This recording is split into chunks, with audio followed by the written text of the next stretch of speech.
worth 2 mana, more like 1.5, and a 3/3 bear with taunt is not really worth 3 mana, Iron for Grizzly, but it's more worth like 2.5 mana, so it's more like 4 mana. Of course, when the opponent hits your face, the trap is sprung and the bear attacks them, it's a good card. In Arena, this card will also just be good, just because it is a 2 mana 3/3, and it's difficult to play around. Because it's difficult to hold off on attacking the opponent's face to stop a 3/3 bear with taunt. It's not impossible. You can play around it a little bit, like Explosive Trap, in that you don't actually have to attack the face. If you don't want to spawn a 3/3 bear, you don't have to attack the face, and you can just keep trading minions and like wait. Technically, it doesn't do anything the turn that it's played, because your opponent actually has to step on the trap. It's going to be difficult to hold off on that, and the 3/3 Bear of Traunt is usually going to be relevant. Should actually just see play straight in many of the Hunter decks. So, great card. Good card in Arena too. 2 mana 3/3, that's pretty good. There's a slight interesting interaction with Explosive Trap, in the sense that Explosive Trap says when your hero is attacked, it deals you damage, and Bear Trap says after your hero is attacked. So presumably, if the card blows up through Explosive Trap, your Bear Trap doesn't get activated, but you probably wouldn't play both cards together anyways. Basically, your opponent's going to attack your face, and then you're going to get a bear. And no, the bear will not block the card that attacks your face, but it'll be there in the future.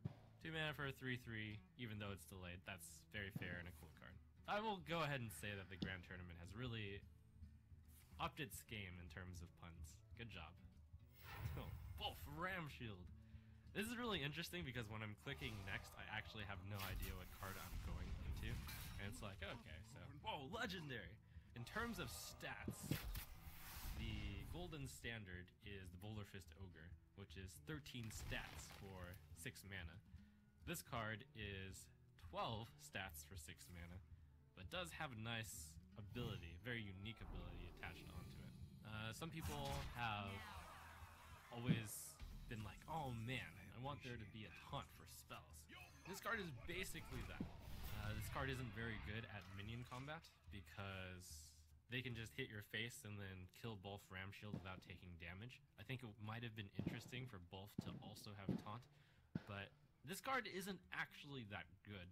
Like, some people will be like, oh no, rip aggro, but you're paying 6 mana for 9 health. If you really wanted to do that, you could play Healing Touch and then gain 8 health for 3. And the attack value doesn't really matter as much because you just hit the face and kill both without taking any retaliation damage. So realistically, this is more of an anti-spell card.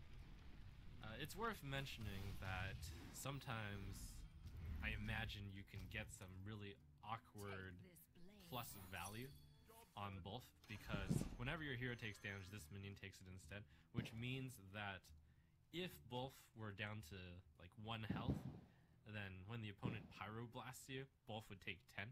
But yeah, both basically is costing, I think, 1 mana too much. You can basically qualify Healbot as like a 5 mana 3/11 if you compare it to both, because you gain the 8 and then you also get a 3/3. So I think this card is just outclassed by anti-Killbot in normal minion combat. But when it comes to specifically dealing with spells, basically taunts the spells from your face, and that's probably the best you're gonna get. Both basically preemptively lets you heal whenever you're taking damage with weapons and with Warlock hero ability. But if you were wanting to do that, you could always just play Healbot anyways. So if you're at 30, you can just play both, and then you can tap. But 6 mana for 3/9. Comboing with Divine Spirit is pretty interesting, because you're basically gaining 9 health off of Divine Spirit then. But that's like too combo wombo for this specific card. You're paying 8 mana for the chance to get Silence and then do nothing. An interesting inner fire target too, but really, when you start talking about how cards can be interesting when you put Divine Spirit and Inner Fire on it, it's like, eh. Too weak.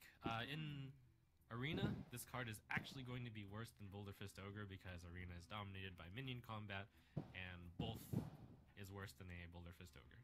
Oh, Guard Lieutenant! So we got a 2 mana 3/2, which is fine from the baseline, a very timid effect, Inspire gain +1 health. Not much to say here, it's a fair card. You basically have the choice to play it fairly as a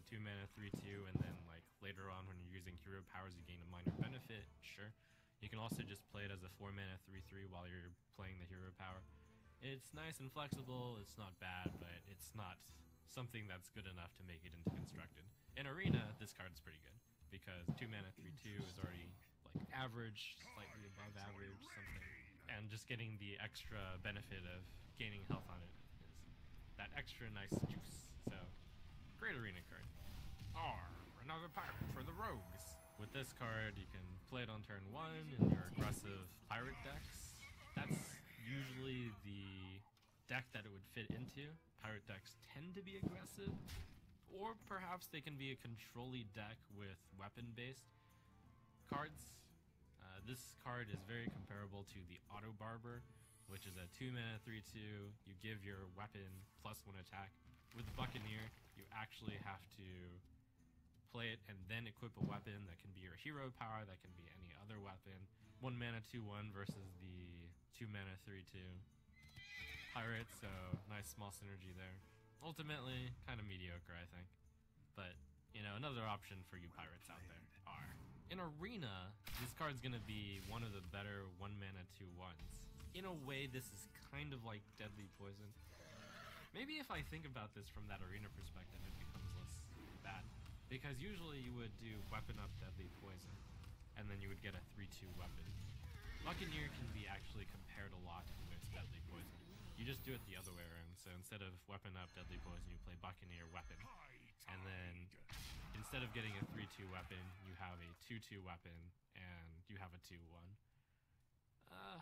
When I think of it that way, it suddenly doesn't seem quite as bad. A lot of the problem with Snip Snip Snip, that Goblin Auto Barber, was that your turn 3 play was kind of awkward.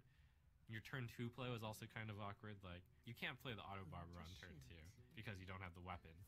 And you can't play it on turn 3 because you can't do weapon Auto Barber. But Buccaneer you can actually play on turn 3. You just do Buccaneer and then weapon. And that kind of works out. Instead of having to deal with an extra, like, 1 attack on your weapon twice, compared to Deadly Poison, you get it to 1.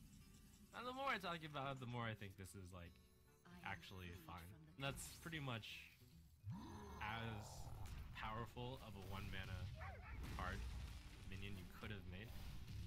So, cool card.